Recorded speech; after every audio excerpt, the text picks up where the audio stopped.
Le temps passe et plusieurs choses vont arriver. Tout d'abord, le printemps. Je lis. Avec la nouvelle année, les premiers signes du printemps commencèrent à apparaître. Enfin, au milieu du mois d'avril.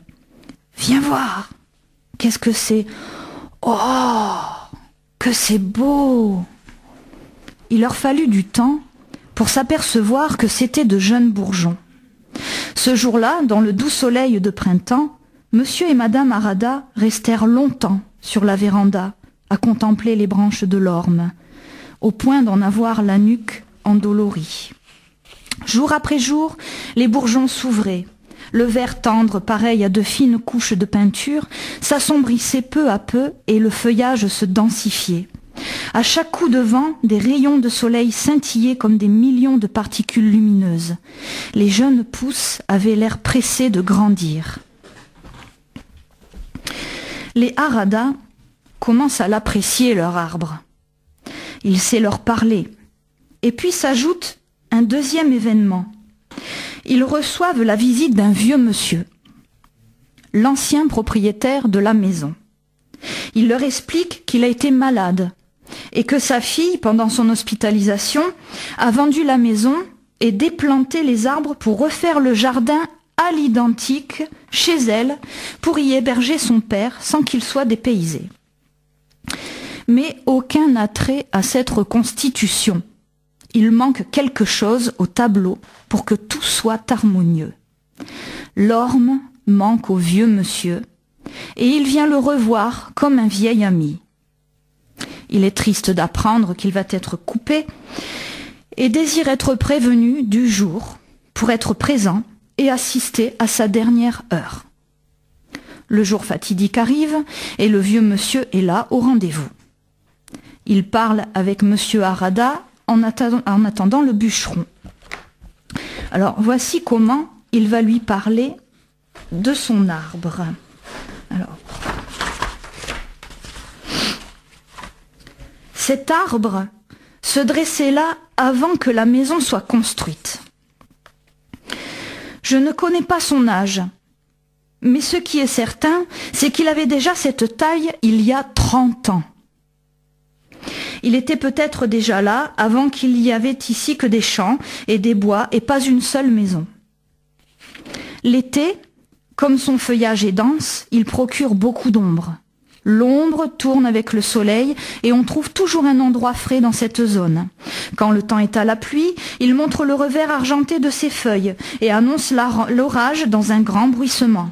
Et quand les gouttes de pluie coulent sur son tronc, l'écorce habituellement claire noircit avec l'humidité. Selon sa noirceur, je savais toujours quelle quantité d'eau était tombée. L'orme habitait ici avant moi. Puis je me suis installée, et ce n'est que bien plus tard que des maisons ont commencé à se construire alentour. Aujourd'hui, on va l'abattre parce qu'il perd ses feuilles. Mais le vrai problème, c'est l'égoïsme de ceux qui sont arrivés après lui.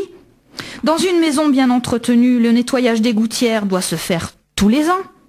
Et le balayage du jardin et de l'entrée chaque jour. Est-ce que dire que si l'orme perdait pas ses feuilles, il ne ferait pas le ménage? C'est ce que je n'arrêtais pas de leur dire. Cela m'a valu d'être traité de vieille entêtée. Monsieur Arada craque. Il a appris à aimer cet arbre et stoppe l'irréparable.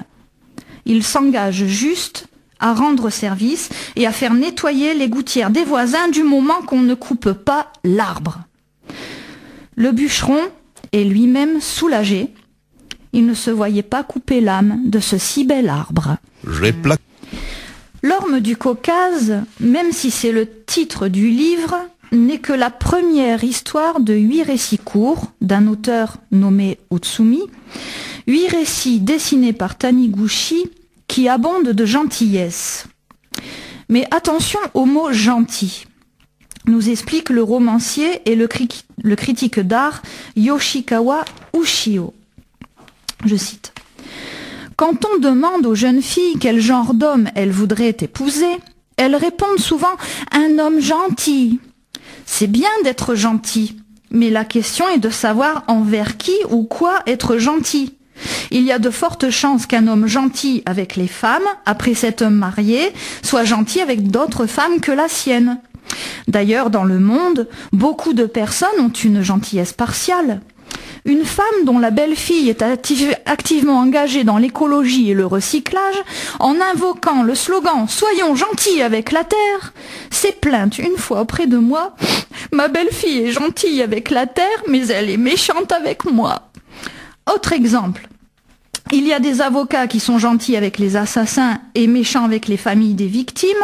On trouve des hauts fonctionnaires et des politiciens qui sont gentils avec les grandes banques et méchants avec les petites entreprises, ainsi qu'avec les petits usagers des banques. Il y a ceux qui sont gentils seulement avec eux-mêmes et méchants avec les autres. Finalement, il y a 1001 façons d'être gentil. Pourtant, les romans écrits par Utsumi et dessinés par Taniguchi sont véritablement des œuvres gentilles. C'est comme cela que l'on pourrait décrire même toutes les œuvres de Taniguchi, comme des œuvres gentilles. Mais c'est parce que l'auteur nous fait explorer avec finesse les émotions humaines pour mieux les comprendre. Comment adultes comme enfants luttent aux difficultés de l'existence, seuls face à eux-mêmes. Il explore avec sensibilité ces moments de recul, de réflexion qui déterminent une vie. Les personnages de Taniguchi ne sont pas méchants. Souvent dans l'œuvre de Taniguchi, ils évoluent, prennent conscience, comprennent, regrettent, pensent. Prenons par exemple sa BD « Le journal de mon père », sorti en 1994. Je cite « Moi qui n'étais pas revenu dans ma ville natale depuis plus de 10 ans, je découvrais peu à peu des facettes de mon père qui m'étaient inconnues. Je prenais conscience du fossé que j'avais creusé pour échapper à tout dialogue avec lui. » C'est un fils qui prend conscience de son égoïsme, des histoires d'adultes auxquelles il n'a pas voulu s'ouvrir par son égoïsme égocentrique d'enfant. Il est pris donc de remords devant le corps allongé de son père mort. En 1952, il eut un grand incendie à Tottori, laissant la ville en cendres. Son père, qui avait une petite boutique de coiffeur, perd tout. Il perd aussi son honneur d'homme, à devoir accepter l'argent des parents de sa compagne pour faire face et pour pourvoir au confort des 2 jeunes enfants. C'est le début de la cassure. Le père va s'enfermer dans le travail pour rembourser et regagner son honneur. La compagne, chagrinée par ce comportement et ce repli, va finir par recommencer sa vie. Je cite, « Ce n'est qu'en grandissant que j'ai peu à peu compris. » Quand j'étais gosse, haut comme 3 pommes, je parlais bien fort pour être un homme. Je disais je sais, je sais, je sais, je sais.